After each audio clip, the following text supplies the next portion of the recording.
I'm excited! Oh man, I have been waiting for some time for this thing, man. I reacted to these guys in spring of last year, and I thought they were absolutely fantastic. I went around YouTube listening to pretty much everything else that they had to offer. Skip to January of this year, I got a message from these guys that reads like this. We took your advice. That was your first mistake. Videos being shot this week. We wrote both of our upcoming singles with "Wonder if Criminal will dig these" in mind. I was like, holy fuck. 'Tis in order. Be honest with you though, I don't really remember what the advice was. Let's skip ahead another 6 months to the other day on Instagram. They teased that the track was coming out on Friday. I was like, oh, if that wasn't excitement for me enough, I go into the caption of that post and it says, featuring Brittney Slays of Unleash the Archers. I was like, what? What? How? What is the dynamic gonna be like there? Some like blackened, almost kind of like symphonic sounding deathcore, if I'm recalling correctly, with more like straight up power metal clean vocals. Wow, my brain is just like racing as to what the possibilities are here. We can go in two very different directions. It could be not very great, which I kind of doubt, and it could be absolutely fantastic. Oh man. And before you ask, yes, I've heard the new track from Unleash the Archers. Wasn't my favorite, didn't become a video. You'll get over it. I think that's about enough of the lip service. I've been waiting too long to wait any longer.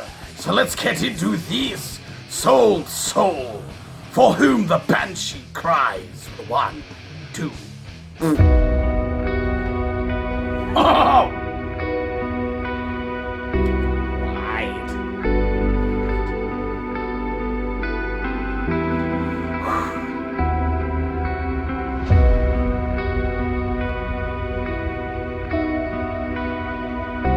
I haven't seen what these guys look like yet.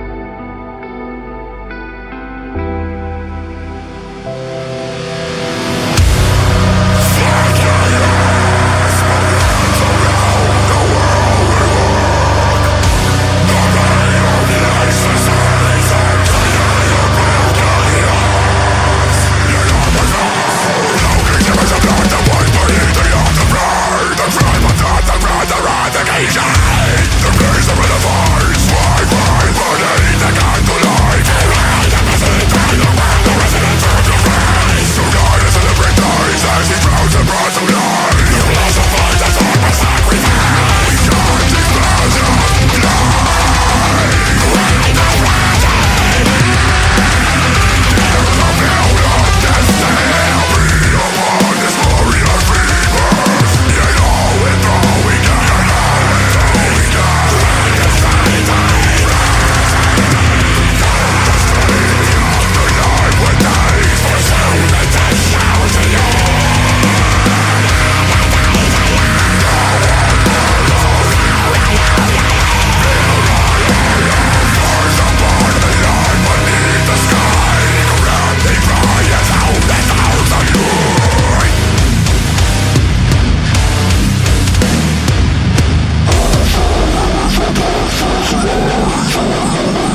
Oh my god.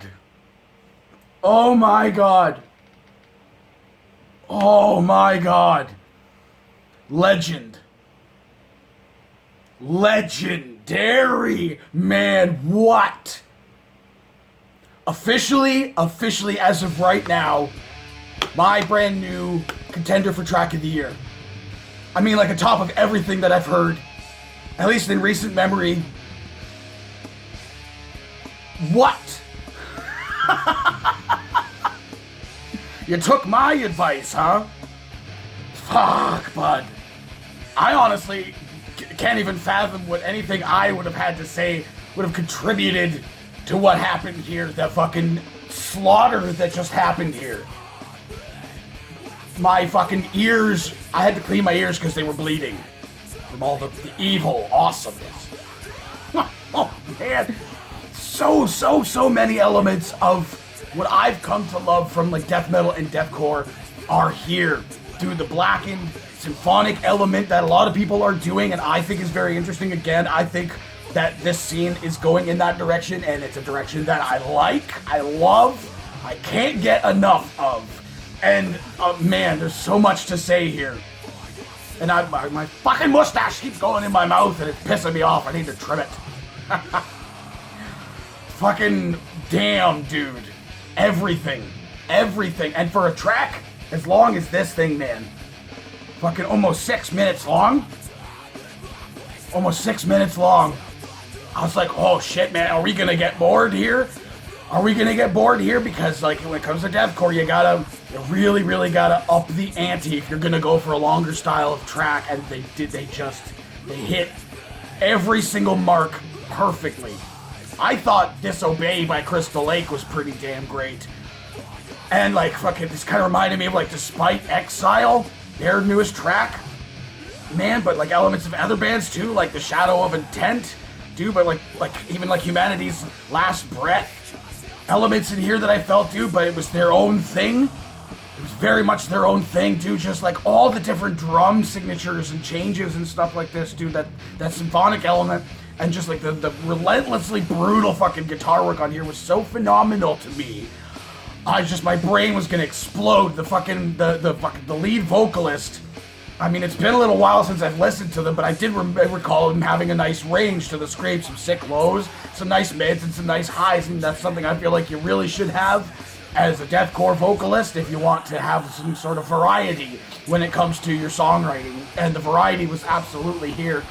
Dude, just like the gutturals are so sick, and the highs, and just they were all done in just the right amounts and just the right moments. Like the phrasing was so good with music that we had here, dude. Like the breakdowns were fantastic. There's some awesome fucking lead riffs in this thing, dude. There was just absolutely everything.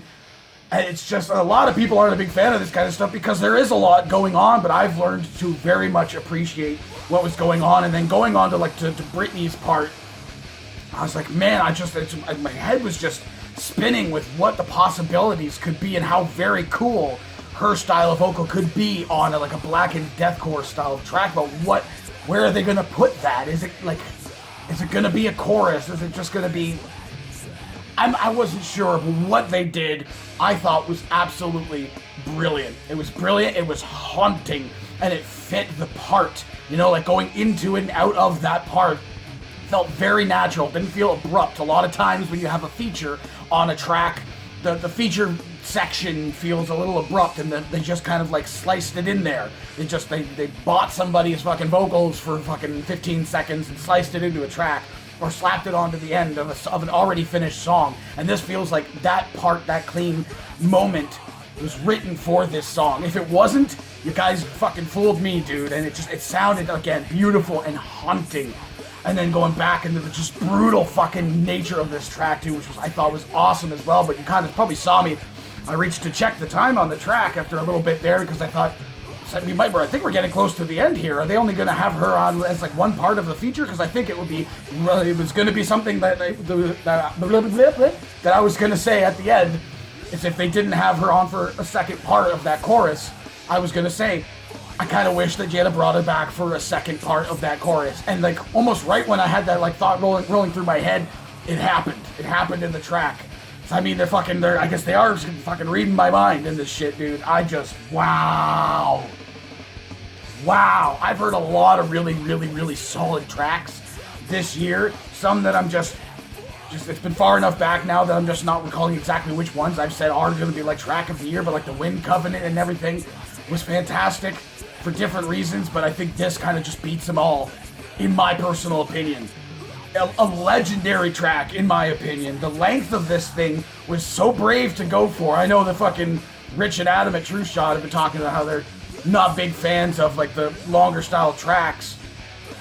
You know, like just like a lot of the time it's not done right. You know, I've heard like a lot of like melodic death metal bands that do it, and you know, the track ends up being like repetitive and gets kind of not necessarily like boring, but predictable. And so it's like 6 minutes of the just kind of the same thing the whole way through. This was absolutely like 180 degrees away from that idea.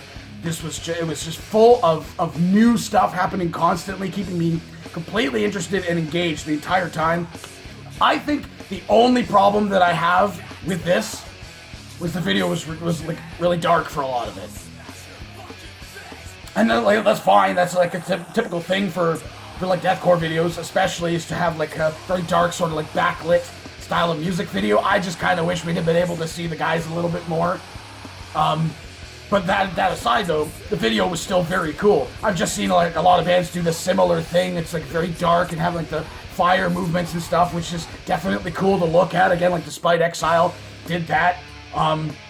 Shadow of Intent did that last year. There's a lot of bands that have done a similar thing. So that's fine. I mean, it could have just been another friggin' playing in a warehouse or in a parking garage type thing, and they went for a more like artistic route for the video. So, again, I thought that was awesome. Also, again though, the super widescreen thing. I mean, for YouTube videos, I don't think it's the greatest idea. Just for me personally, honestly, I said in another video, we're not watching Endgame here. I mean, it's a music video, and for reactions, it's like, it's gonna have to be pretty small on the screen, so especially if it's very dark, then you won't be able to see much because the screen's very small.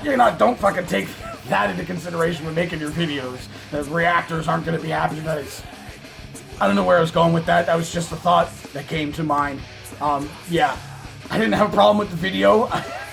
Really, the context of it. I just wish we had been able to see them better. And now the wait for the second single. I'm excited for that. I don't even care if there's not a music video, if it's just a lyric video, or not even that. It's just a fucking like a visualizer or something.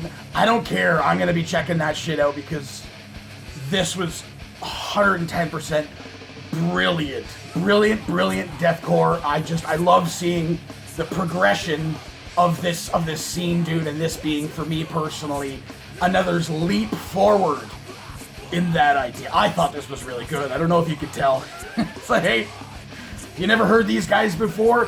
What did you think of this? Do you agree with me? Let me know in the comments below. Of course, there'll be a link in the description for this video, so you can go ahead and watch it for yourself, full screen full audio, and get the full experience. And as always, have yourself a fantastic evening.